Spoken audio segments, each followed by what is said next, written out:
जय श्री गणेश दोस्तों। कैसे हैं आप लोग। हमारी आज की कहानी है चालाकी। तो चलिए शुरू करते हैं आज की कहानी।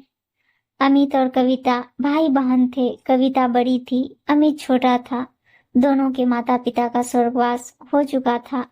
कविता एक ऑफिस में काम करती थी। उसका भाई अमित कॉलेज में पढ़ता था। एक दिन अमित ने कविता से कहा, दीदी मुझे कॉलेज की फीस देनी है, मुझे कुछ रुपये चाहिए।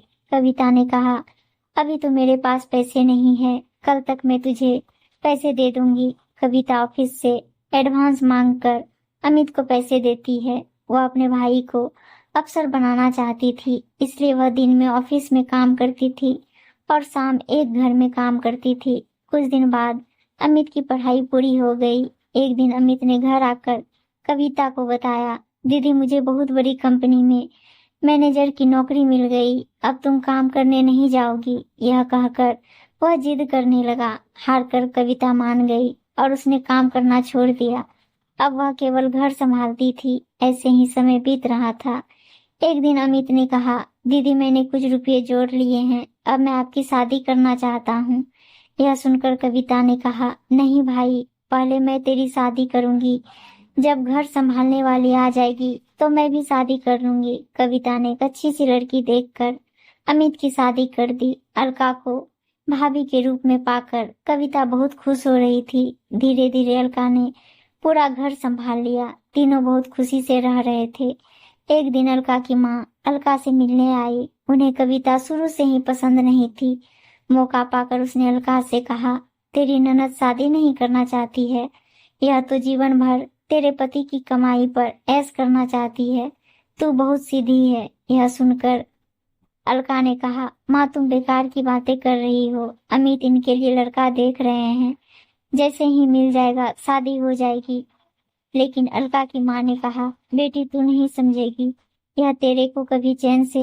अगले दिन अमित ने कविता से कहा, दीदी मैंने आपके लिए लड़का देखा है, आप कहें तो बात आगे बढ़ाई जाए। लेकिन कविता ने कहा, नहीं भाई, मैं अभी शादी नहीं करना चाहती, जब करनी होगी आपको बता दूंगी। यह सुनकर अमित और अलका को आश्चर्य हुआ। अलका के दिमाग में माँ की बातें गूंजने लगी।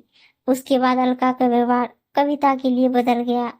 वह अमित के सामने कुछ नहीं कहती, लेकिन अमित के जाने के बाद कविता से छोटी छोटी बात पर लड़ती रहती। एक दिन कविता कहीं गई थी। अकेले में अलका ने अमित से कहा, दीदी शादी क्यों नहीं करना चाहती, कहीं ऐसा तो नहीं तुम्हारी बहन हमेशा हमारे ऊपर बोझ बनकर बैठी रहे। यह सुनकर अमित को बहुत गुस्सा आया। उसने कहा, खबरदार मेरी दीदी के बारे में कुछ कहा तो वो जो चाहेंगी वही होगा। तुम्हें पता है, उन्होंने अपना पूरा जीवन मुझे बड़ा आदमी बनाने में लगा दिया। अलका को समझ आ गया कि अमित उसकी बात कभी नहीं सुनेगा। उसने अपनी ननद को रास्ते से हटाने के लिए एक तरकीब सोची। एक दिन अलका ने कविता से कहा, दीदी काफी दिनों से मैं कहीं बाहर नहीं गई हूँ, कल हम मंदिर चलते हैं। यह सुनकर कविता बहुत खुश हुई। अगले दिन दोनों मंदिर में पहुंच जाती है। मंदिर में पूजा करने के बाद अलका कविता को प्रसाद देती है। उसने प्रसाद में कुछ मिला रखा था। प्रसाद खाकर कविता बेहोश हो जाती है। अलका उसे छोड़कर घर वापस आ जाती है। उसे लगता है जहर मिले प्रसाद से कुछ देर में कविता मर जाएगी। कुछ देर बाद कविता को होश आता है, लेकिन वह अपनी पिछली जिंदगी भूल गई। वह मंदिर में बैठकर रोने लगती है। शाम को जब अमित घर वापस आकर अलका से कविता के बारे में पूछता है, तो अलका कहती है, दीदी तीर्थ यात्रा पर गई है, कुछ दिनों में वापस आ जाएगी। तब अमित कहता है, दीदी मुझे बगैर बताए अचानक कैसे चली गई। वह परेशान हो जाता है, लेकिन अलका उसे समझाकर शांत कर देती है। इधर कविता को उसी मंदिर के पुजारी मंदिर में स्थान दे देते हैं। वह दिन रात मंदिर में सेवा करने लगती है। मंदिर के सभी भक्त और पुजारी कविता का बहुत ध्यान रखते थे। ऐसे ही समय बीत रहा था, लेकिन कविता को पिछला कुछ याद नहीं आ रहा था। काफी दिन बीत जाने पर अमित कविता को ढूंढने निकल गया। वह कविता को ढूंढता रहा, लेकिन कविता कहीं नहीं मिली। एक दिन वह थक कर उसी मंदिर में एक पेड़ के नीचे बैठा था। तभी वहां कविता आई। उसने कहा, भैया मंदिर में भंडारा शुरू हो रहा, आप भी बैठकर भोजन कर लीजिए। कविता की आवाज सुनकर अमित चौंक गया। कविता को देखकर वह रोने लगा। तब कविता ने कहा, भैया आप क्यों रो रहे हो?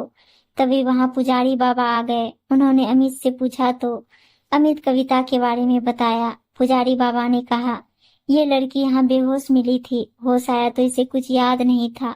अच्छा हुआ तुम मिल गए, इसे अपने घर ले जाओ, भगवान ने चाहा तो वहां जाकर इसकी याददाश्त वापस आ जाएगी। अमित ने कविता को चलने के लिए कहा तो वह रोने लगी और जाने से मना कर दिया, लेकिन अमित जिद कर रहा था। तब कविता ने कहा, भाई मुझे सब कुछ याद है, लेकिन मैंने जानबूझकर नाटक किया ताकि तुम और भाभी मेरे बिना खुश रह सको। भाभी को मेरा घर में रहना पसंद नहीं, इसलिए अब मैं उस घर में नहीं जाना चाहती।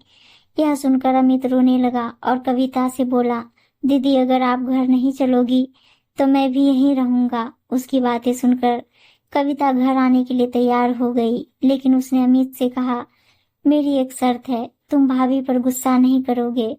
अमित मान गया और कविता को लेकर घर आ गया। कविता को देखकर अलका सहम गई, वह रोने लगी और उसने अमित और कविता से माफी मांगी। कविता के कहने पर अमित ने उसे माफ कर दिया। कुछ दिन बाद कविता ने शादी कर ली और अपने ससुराल विदा हो गई।